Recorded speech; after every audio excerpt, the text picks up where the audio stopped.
নমস্কার, আমি বৃষ্টি। কেমন আছো সবাই? আশা করছি সবাই ভালো আছো আর আমরাও বেশ ভালো আছি।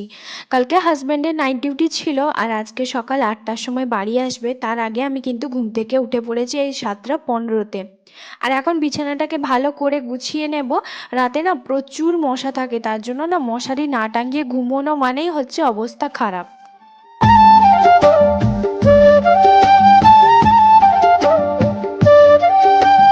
দরজাটা খুলে যখন দেখি কি পরিমাণ যে রোদ উঠেছে, দেখে এতটা পরিমাণে ভালো লাগছে কি বলবো।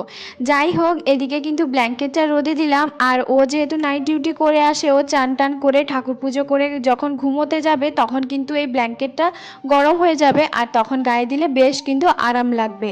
আর এদিকে ঘরের সব জানলাগুলো খুলে দিচ্ছি আর তারপরে হচ্ছে বিছানাটাকে ভালো করে ঝেড়ে তারপরে একটা বেডশিট নতুনটা বিছিয়ে দেবো।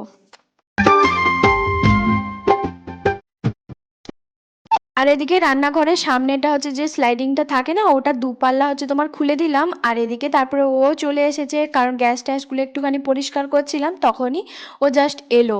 আর এর ফাঁকেও আমাকে বলছে যে তুমি কলতলাতে গিয়ে বালতিতে করে সব জামা কাপড়গুলো যেগুলো নোংরাগুলো সেগুলো হচ্ছে তোমার সব কিছু ডুবিয়ে দাও, আমি হচ্ছে তোমার বাথরুম থেকে ফ্রেশ হয়ে তারপরে জামা কাপড়গুলো কেচে নেব। তাই বললাম চলো তাহলে ঠিক আছে। আর আমি জানো তো আজকে প্রচুর কাজ, যেহেতু সরস্বতী পুজো আর মাত্র 2 দিন বাকি আছে। আর আমাদের রুমের নিচে না সবাই মিলে সরস্বতী পুজোটা করি। তো দেখবে বাঙালি ঘরে কিছু হোক আর না হোক 12 মাসে 13 পার্বণ তো লেগেই থাকে। পুজোর আগে এইভাবে যদি ঘর কিচেন বেসিন সব কিছু যদি একটু ক্লিন করে নিই না, দেখবে মন থেকে একটা আলাদাই শান্তি থাকে, তাই না? আর এদিকে রান্নাঘরের যে সেলফটা থাকে না, যেখানে আমার সব রকমের প্রতিদিন যে মানে কৌটোগুলো থাকে, সেগুলো না কয়েকদিন ধরে হচ্ছে তোমার পরিষ্কার করা হয়নি। কৌটোগুলো ওপর থেকে সেদিনকে পরিষ্কার করে দিয়েছিলাম, ওই যে সেলফটা দেখো কি পরিমাণে হচ্ছে তোমার তেল চিটচিটে থাকে। তো এর উপরে হচ্ছে আমি জিনিসগুলো তাড়াহুড়োর মধ্যে রেখে দিই। তো আজকে ভাবছি যে সব কিছু একদম নিট অ্যান্ড ক্লিন করব, মানে ডিপ ক্লিন করব। আর এখানে স্কচ ব্রাইটের মধ্যে একটুখানি সার্ফ দিয়েছি, দেখবে চটজলদির মধ্যে কিন্তু হয়ে যায়। আর এদিকে পুরো ভালো করে হচ্ছে তোমার ঘষে ঘষে পরিষ্কার করছি, টাইলস বলো সমস্ত কিছু। আর এই সেলফটা না অনেকটা চওড়া, বেশ ভালো। আর আমার রান্নাঘরে মাত্র এই একটাই সেলফ আছে, আর একটা যেটা আছে সেটা একটু ওপরে, মানে সেখানে প্রতিদিনের যেগুলো জিনিস সেগুলো আমার দরকারে সেগুলো আমি রাখি না, সেগুলো একটুখানি ওপরে রাখি। আর প্রতিদিনের যে জিনিসগুলো সেগুলো আমি এই সামনে আমার মানে হাতের কাছেই রাখি। তো এদিকে দেখো কত সুন্দরভাবে সব কিছু ভালোভাবে পরিষ্কার করে একটু মুছে নিলাম। আর এরপরে কৌটোগুলো কৌটোর জায়গায় রেখে দিলাম। আজ থেকে 1.5 বছর আগেকার কথা যদি আমি বলি, আমি যখন প্রথমে এখানে আমার হাজব্যান্ডের ট্রেনিং শেষ হওয়ার পরে যখন আসি, তখন কি হয়েছিল, ওই কটাখানি একটা হলুদের বাটি আর একটা নুনের বাটি এরকমই হচ্ছে তোমার ছিল। আর এখন দেখো কত জিনিস হচ্ছে আমি বাড়ি থেকে বয়ে বয়ে কৌটোগুলো নিয়ে এসেছি।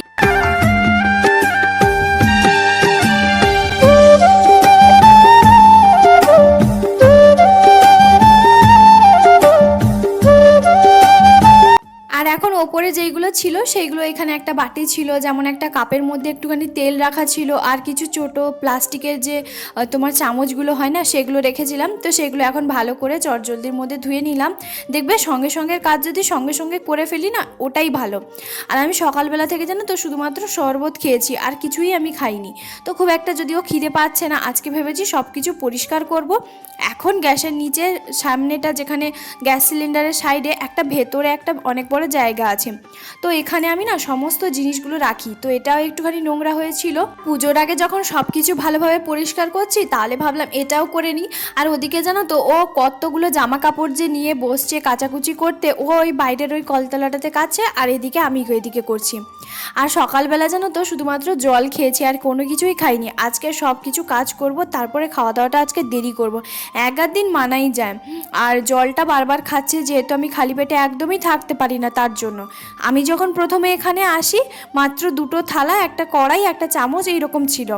তবে প্রথম যখন আমার হাজব্যান্ড ট্রেনিংয়ের শেষে আমাকে যখন আনতে যায়, তারপরে আমাকে বলেছিল একটা বড় ট্রলি ব্যাগ নিয়ে গেছিলো, তো সেই ট্রলি ব্যাগের মধ্যে আমাকে বলেছিল যেগুলো তোমার প্রয়োজনীয় কয়েকটা জিনিস শুধুমাত্র তুমি নিয়ে যেতে পারবে, এর বেশি কিন্তু নিয়ে যেতে পারবে না। তার কারণ হচ্ছে আমাদের বাড়ি থেকে এখানে আসা পুরো 12 ঘন্টা সময় লাগে।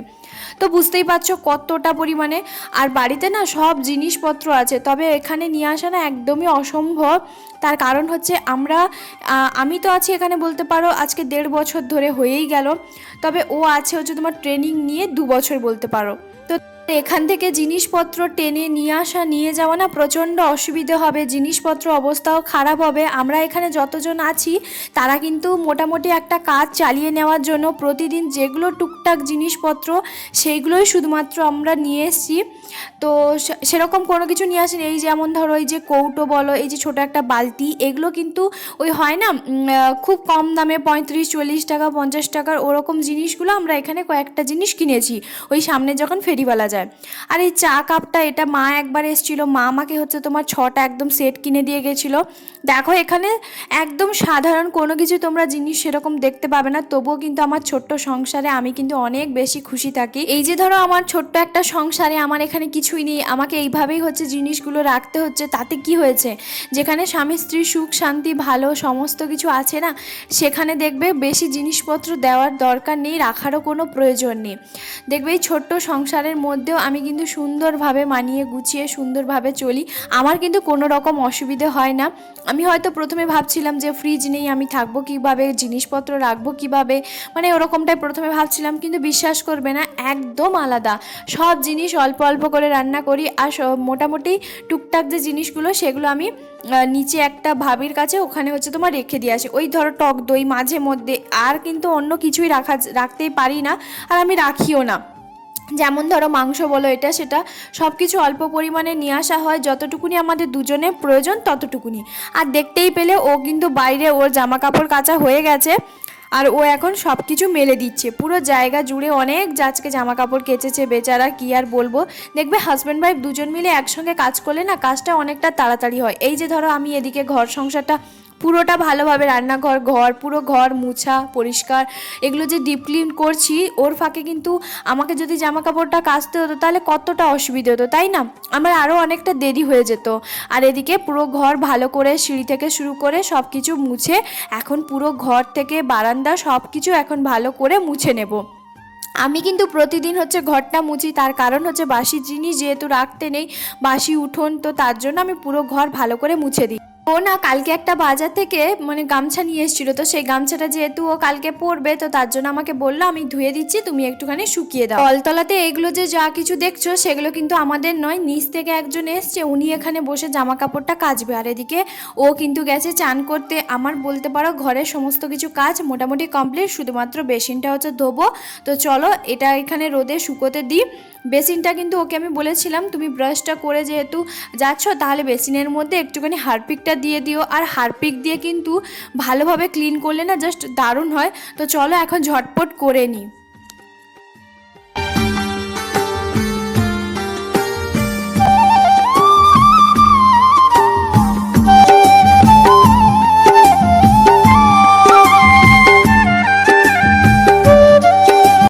যেটা খারাপ সেইগুলো দিয়েই ভালো করে ঘষে ঘষে আমি কিন্তু পুরো বেসিনটাকে ভালোভাবে পরিষ্কার করে নিয়েছি। এদিকে আমার ঘরের সমস্ত কিছু কাজ কমপ্লিট, এখন আমি যাব চান করতে।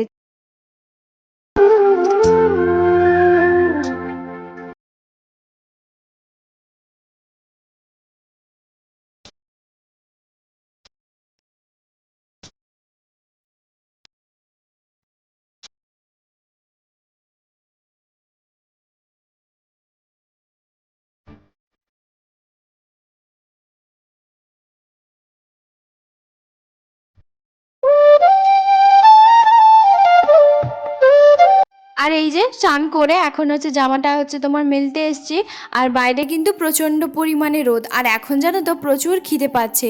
আর ও কিন্তু চান করে ওদিকে কিন্তু ওর জামাগুলো একটুখানি আয়রন করছিল। তো চলো এই যে দেখো ও কিন্তু সব কিছু কি সুন্দরভাবে আজকে এই যে সব কিছু ও পরিষ্কার করেছে। আর এখন হচ্ছে আমি যাব মুড়িটা একটুখানি মাখাতে, যেহেতু আজকে ও পুজোটা করে দিয়েছে, আর ও তার ফাঁকে কিন্তু আগেই চান করে এখনও জামা কাপড়গুলো একটুখানি আয়রন করছে। আর দুজনে এতটা পরিমাণে খিদে পেয়ে গেছিলো, সে আর কি বলবো। মুড়ি আর চানাচুর মাখিয়ে একটুখানি আচারের তেল দিয়ে একটুখানি মশলা মুড়ি করে খেয়েছি।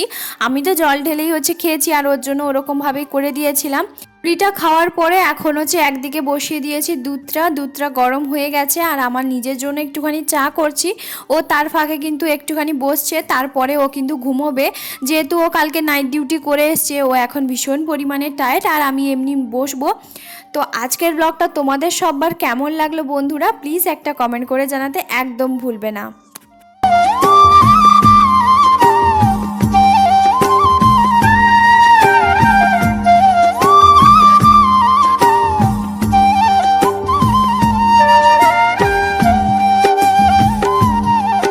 কালকে সন্ধেবেলা ও একটুখানি রাজমা নিয়ে এসেছিলো, ওই 600 গ্রাম। তো সেই রাজমাটা এখন কৌটোর মধ্যে ঢেলে দিচ্ছি। তবে রাজমানে সাইডে না কেমন জানি না একটা সাদা সাদা গুঁড়ো গুঁড়ো ছিল, হয়তো এগুলো কিছুই নয়, তবে যখন আমি রান্না করব তখন তো জল ধোয়া করে ফেলবো।